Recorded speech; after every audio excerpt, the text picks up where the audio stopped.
하나님 감사합니다. 우리로 하나님 앞에 나와 기도할 수 있게 하신 은혜에 감사합니다. 기도할수록 하나님과 친밀해지며 내 주장과 내 뜻이 아니라 하나님 뜻을 알아가게 하시니 감사드립니다. 세상의 어느 피조물이 창조주 하나님의 생각과 뜻을 알 수 있겠습니까? 우리로 하나님의 마음을 알게 하시고 하나님 뜻을 알아갈 수 있는 이 놀라운 은혜의 기회 주심에 감사드립니다. 어릴 때부터 들어왔고 지금까지도 듣고 있는 말씀, 나를 사랑하시고 나를 대신하여 죽으신 그 십자가 예수로 인하여 내가 지금 영생의 삶을 살아가고 있음에 또한 감사합니다. 듣고 또 들어도 감동이요, 감격이요, 감탄이 되는 예수님의 십자가 사랑, 아들을 내어주신 하나님 사랑을 계속해서 평생 듣게 하시고 고백하며 증거하는 이 자리를 떠나지 않게 되기를 원합니다. 방금 부른 찬송의 가사처럼 눈에 보이지 않아도 손으로 만질 수 없어도 주의 사랑과 천국과 영생의 말씀이 늘 들려지게 하옵소서. 이 세상 살아갈 때에 힘들고 괴롭고 세상의 헛된 가치와 유혹에 이끌려 넘어질 때 있더라도 예수님 사랑이 가장 복되고 위대함을 알게 하시고 깨닫게 하옵소서. 특별히 아직 믿지 않는 가족들에게 이 복음과 사랑이 증거되고 받아들여지기를 원하오니 가족의 구원과 신앙을 위해 늘 기도하게 하시고 이를 위해 힘쓰게 하옵소서. 언젠가 되겠지, 언젠가 돌아오겠지, 그런 안일함과 나태함으로 보내지 않게 하시고 하루라도 속히 주님께 다시 돌아올 날을 간절히 소망하며 기도하기를 쉬지 않게 하옵소서. 어떤 이는 부모 세대의 잘못된 신앙 때문에 아직 주님을 알지 못하고 거부하는 이들도 있습니다. 어떤 이는 믿는 사람에게 상처를 받아 교회를 떠나 있기도 합니다. 어떤 이는 머리가 커지고 배움이 많아지면서 성경의 가치와 떠나 살기도 하고 자기 생각으로 성경이 이해되지 않아 거부하기도 합니다. 또 어떤 이는 이단의 유혹에 빠지고 잘못된 가르침으로 주님과 성경을 잘못 이해하기도 합니다. 또 어떤 이는 교회에서 자기 유익과 욕심을 찾으려 하고 그러다 보니 쉽게 실망하여 주의 성전을 떠나기도 합니다. 어떤 이는 감정에만 치우쳐 하나님을 찾으려 하고 어떤 이는 봉사하는 것만 중요하게 생각하기도 합니다. 어떤 이는 제사와 조상 섬기는 일로 하나님 섬기는 일에 헌신하지 못하기도 합니다. 어떤 이는 먹고 살기 바빠서 정말로 하루도 쉬지 못할 정도로 삶의 바쁨에 치여 살기도 합니다. 또 어떤 이는 학업과 입시에 치여서 교회를 떠나기도 합니다. 하나님, 수많은 이유와 다양한 상황들이 우리를 짓누르고 하나님과 멀어지게 하고 오해하기도 하지만 하나님, 이들 모두에게 올바른 신앙을 배울 수 있는 기회를 주시고 하나님 사랑을 온전히 받아 누리고 깨달을 수 있는 믿음의 기회들을 허락하여 주옵소서. 이를 위해 우리가 기도하게 하시고 권면하게 하시고 믿음과 사랑의 삶으로 본보이게 하옵소서. 세계 열방으로 흩어져 나간 우리 선교사님들, 그리고 우리가 기도와 물질로 후원하는 선교사님들, 그들의 건강과 삶을 안전하게 지켜주시고 그들이 낯선 타지에서 배척당하지 않도록 해당하지 않게 하시며 그들이 복음 증거를 위해 수고하고 애쓰는 모든 헌신과 봉사가 한 영혼을 구원하는 일에, 한 지역의 복음을 선포하는 일에 귀하게 쓰임받게 하여 주옵소서. 우리도 각자의 자리에서, 가정과 일터에서, 학교에서, 동네에서 내 말 한마디, 내 행동 하나가 선교의 도구로 쓰임받을 수 있도록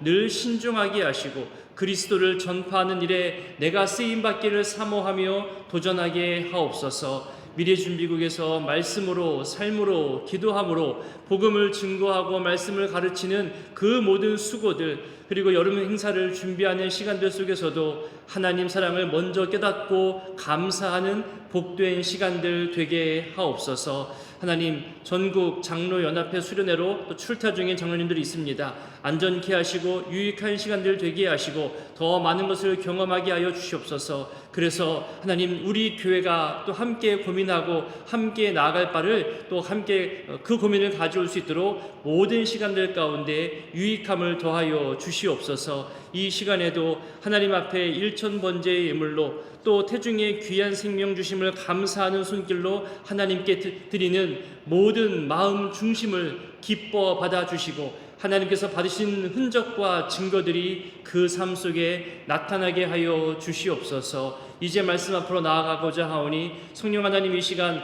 말씀으로 함께하여 주시기를 소원하옵고 예수님의 이름으로 기도드립니다. 아멘. 오늘 말씀은 로마서 9장입니다. 1장부터 계속된 주제 이신칭의에 대해서 계속 살펴보았습니다. 그리고 오늘 본문 9장부터는 이 이신칭의의 구원 원리가 선포된 이 시점에서 이스라엘 백성을 생각하는 바울의 마음이 드러납니다. 같은 민족 이스라엘이 예수 그리스도를 알지 못하는 이 불신의 상태에 대해서 바울이 애통해하는 내용들이 드러나지요. 어찌 보면 8장 다음에는 바로 12장으로 이어지면 더 자연스럽습니다. 그래서 9장부터 11장까지는 왜 여기에 들어봤나? 그런 의심도 생깁니다. 이스라엘의 불신 문제와 또 이스라엘의 회복에 대해서 다루고 있는데요. 로마서를 읽다 보면 바울이 미리 독자의 마음을 헤아리면서 이런 질문이 생기겠지, 또 그러면서 글을 진행해 나왔다고 설명드렸잖아요. 9장부터 11장의 내용 역시 그런 맥락에서 이해할 수 있습니다. 이신칭의에 대해서 계속해서 설명하다 보니까 이런 질문이 생겨날 수 있어요. 그렇다면 하나님께서 이스라엘을 버리신 것인가? 율법과 행위에 대해서 더 많은 가치를 가지고 살아가는 이 이스라엘 유대인들은 과연 어떻게 되는 것인가? 이건 유대인뿐만이 아니라 이방인들도 중요하게 여기는 질문이었기도 합니다. 만약 이 질문에 대해서 그래, 하나님이 이스라엘을 버리셨어, 그래서 이방인들에게 복음이 전해진 거야, 그렇게 해석되어지고 답변된다면 이방인들이 유대인들을 바라보는 시선이 바뀝니다. 이방인으로서 그리스도인이 된 사람들이 교만해질 수 있다는 거죠. 유대인들을 깔보게 될 위험성이 생겨나는 겁니다. 더군다나 언약의 하나님께서 그 언약을 깨어버리고 유대인을 버리게 된 결과로 오해할 수 있는 거죠. 하나님의 신실하심이 사라지게 되는 겁니다.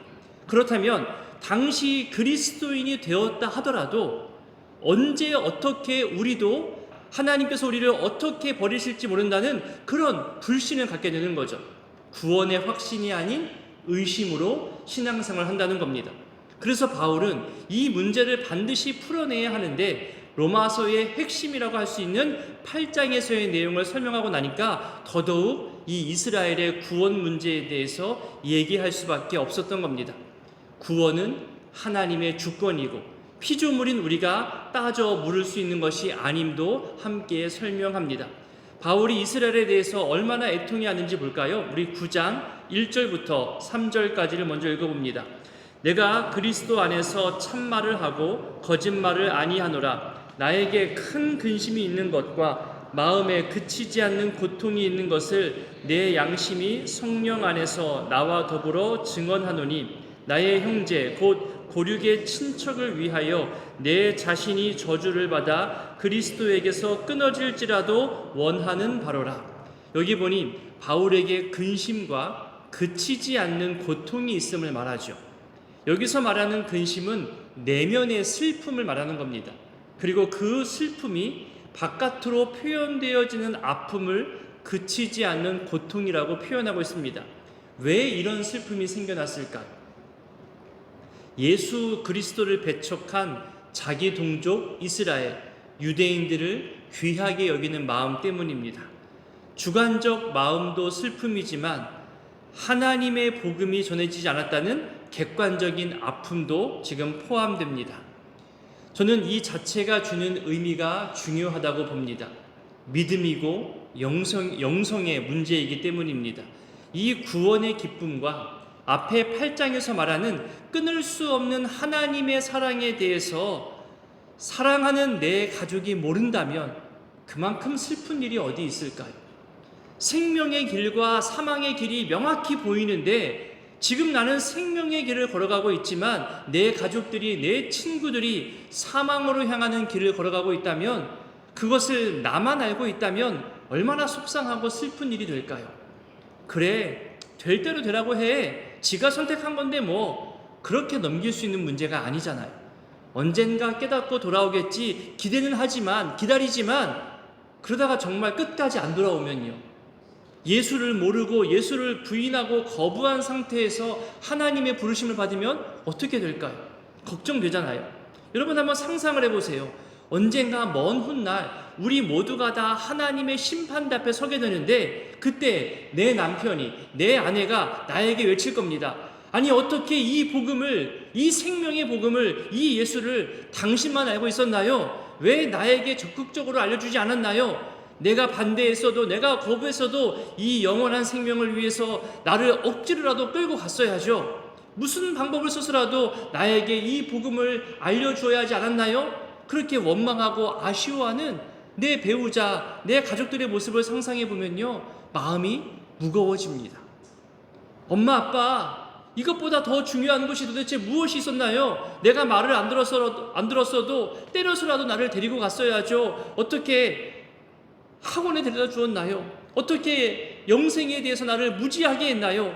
엄마, 아빠는 내 영혼이 어떻게 되든지 상관이 없었던 건가요? 엄마, 아빠가 원망스러워요. 여러분, 그렇게 말한다고 상상해보면 바울이 말하는 이 근심과 그치지 않는 고통이 조금은 이해될 수 있을 것입니다. 부담스러운 말로 들리겠지만 믿음이 좋다는 칭찬을 받는다 하더라도요, 아직 가족 구원을 위해서 이런 슬픔과 고통의 마음이 없다면 다시 신앙생활을 점검해 봐야 합니다.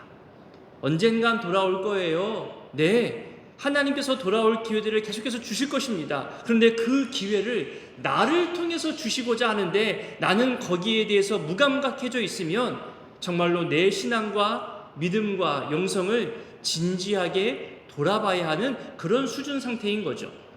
정말 기도도 많이 하고 열심히 봉사도 하고 많은 사람에게 칭찬받는다 하더라도 죽어가는 가족들의 영혼에 대해 관심 없어 한다면 어쩌면 그 사람 본인 역시 구원에 대한 확신이, 구원에 대한 갈망이 없다는 증거이기도 합니다.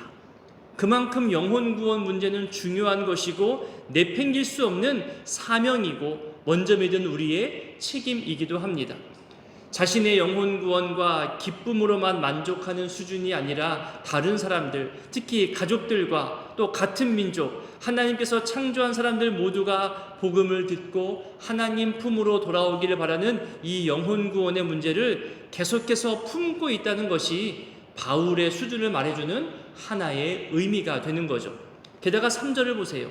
내 형제, 내 친척, 내 민족이 복음을 듣고 그리스도를 알게 될 수만 있다면 내가 저주를 받아도 괜찮다고 말할 정도입니다. 얼핏 보면 자식을 위해 자기 목숨을 내어놓는 부모님의 사랑보다도 더한 모습이기도 하지만 쉽게 이해하기 어려운 표현이기도 합니다. 여기서 말하는 저주는 제사에서 바쳐지는 봉헌 제물이라는 의미가 담겨 있습니다.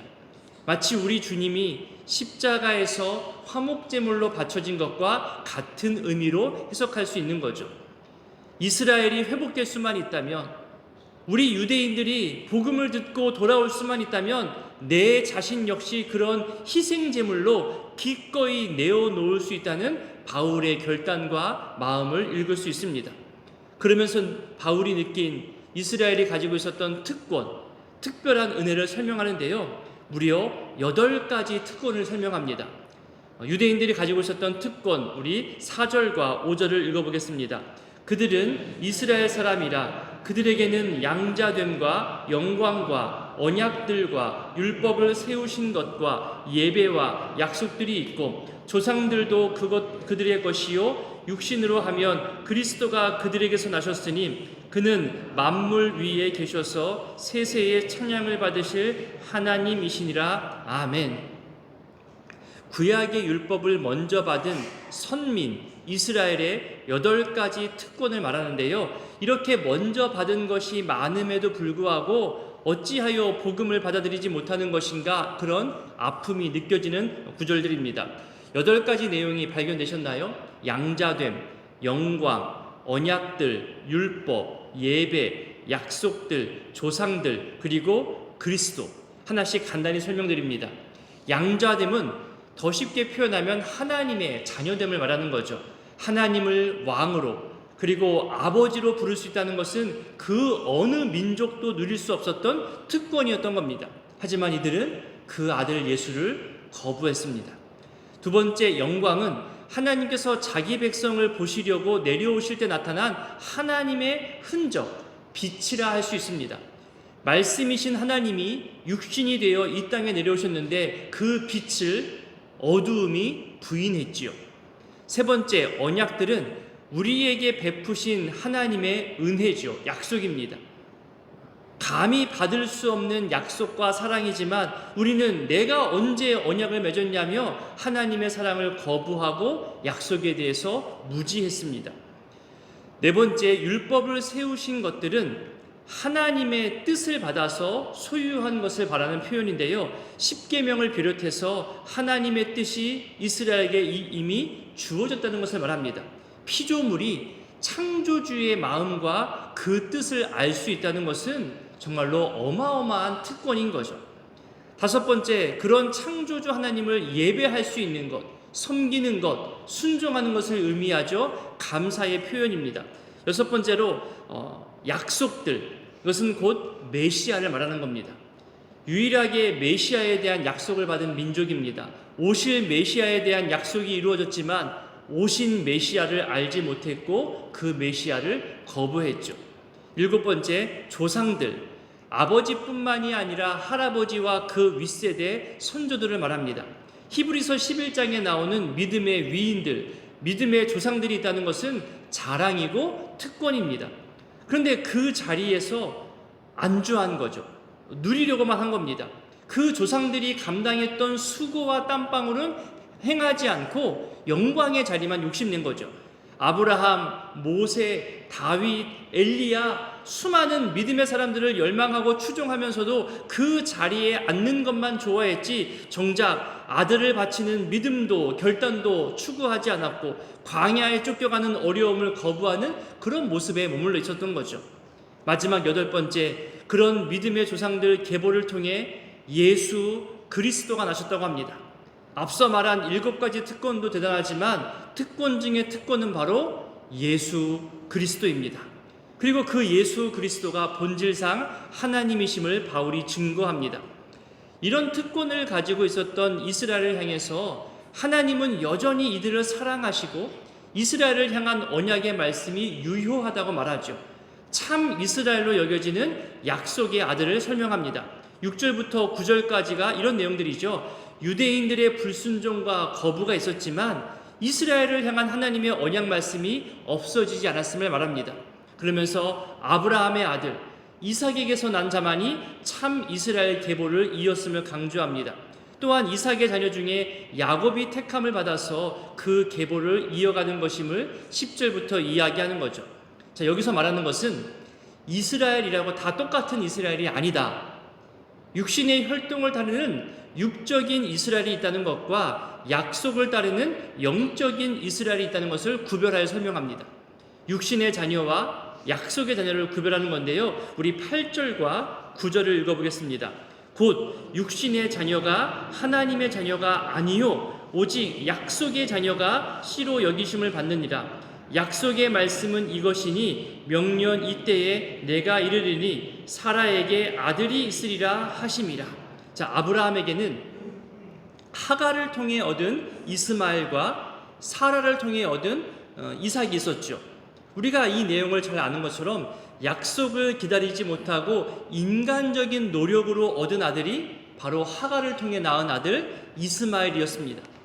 하나님의 나라는 약속과 믿음으로 가는 것인데 이스마엘은 아브라함의 아들이 맞긴 맞지만 약속의 아들로 인정할 수 없다는 겁니다. 오직 사라를 통해 낳은 아들 이삭만 인정해 주었죠. 왜일까요? 약속과 믿음이기 때문입니다. 8절과 9절이 말하잖아요. 약속의 자녀, 약속의 말씀. 그럼 이 질문이 생겨날 수 있습니다. 왜 나는 택하여 주지 않으셨나요? 왜 저 사람은 택하지 않으셨나요? 왜 저 이스마엘은 버릴 수밖에 없나요? 나는 약속의 자녀가 아닌가요? 나는 믿음의 자녀가 아니란 말인가요? 왜 나는 아닌가요? 하나님 너무 불의하신 것 아닌가요? 하나님 책임이잖아요. 하나님 너무 멋대로 하시는 거 아니에요? 그런 질문이 생겨날 수 있어요. 그런 내용이 이어지며 그 질문에 대한 답을 바울이 내립니다. 14절을 읽어보겠습니다. 그런즉 우리가 무슨 말을 하리요? 하나님께 불의가 있느냐? 그럴 수 없느니라. 조금 더 뒤로 가서 19절부터 21절까지를 읽어봅니다. 혹 내가 내게 말하기를 그러면 하나님이 어찌하여 허물하시느냐? 누가 그 뜻을 대적하느냐 하리니 이 사람아 내가 누구이기에 감히 하나님께 반문하느냐? 지음을 받은 물건이 지은 자에게 어찌 나를 이같이 만들었느냐 말하겠느냐? 토기장이가 진흙 한 덩이로 하나는 귀 쓸 그릇을 하나는 천이 쓸 그릇을 만들 권한이 없느냐? 하나님의 절대 주권에 대해서 피조물들이 감히 반문할 수 없음을 말하지요. 유대인들은 자기들은 선민이다, 할례를 받았다, 약속의 아들이라 그렇게 판단한 겁니다. 그래서 하나님은 당연히 우리를 지키시는 분이야, 하나님은 우리를 보호해줘야 돼, 그런 의무가 있어. 우리로 이 땅에서 잘되게 하고 번성하게 하고 성공할 수 있도록 하나님이 그렇게 이끌어줘야 되는 거 아니야? 그렇게 하나님을 오해한 겁니다. 그러니 우리 이스라엘 유대인들을 죄에 있는 자로 생각하면 안 되는 거잖아요. 우리는 벌받을 민족이 아니란 말이에요. 억지 주장을 펼치고 있는 거죠. 하나님을 조종하려 하는 겁니다.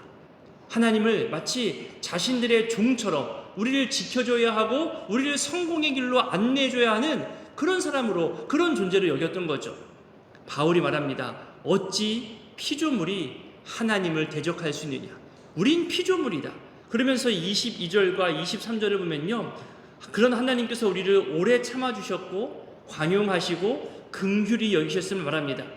우리에게 구원이 없는 것은 전적으로 하나님을 가까이 하지 않으려는 하나님 두기를 싫어하는 우리 인간의 죄성과 타락 때문이지 하나님이 우리를 버리신 것이 아니다라고 분명하게 말하고 있는 거죠. 오늘의 이 말씀들이 우리에게 도전이 되고 또 은혜가 되었으면 좋겠습니다. 하나님을 조정하고 내 뜻에 맞게 움직이려고 하는 그런 기도가 아니라 내가 하나님 뜻에 맞춰가는 그런 기도를 이 시간에 했으면 좋겠습니다. 사람을 향해서도 내 뜻을 주장하면서 저 사람이 틀렸어라고 말하는 것이 아니라 나와 다름을 인정하고 서로 맞춰가고자 하는 기도로 화목과 하나됨을 위해서 우리 신앙생활하는 그런 기도를 했으면 좋겠습니다. 가족 구원을 위해 눈물로 기도하시는 분들이 있습니다. 이 자리에도 있어요.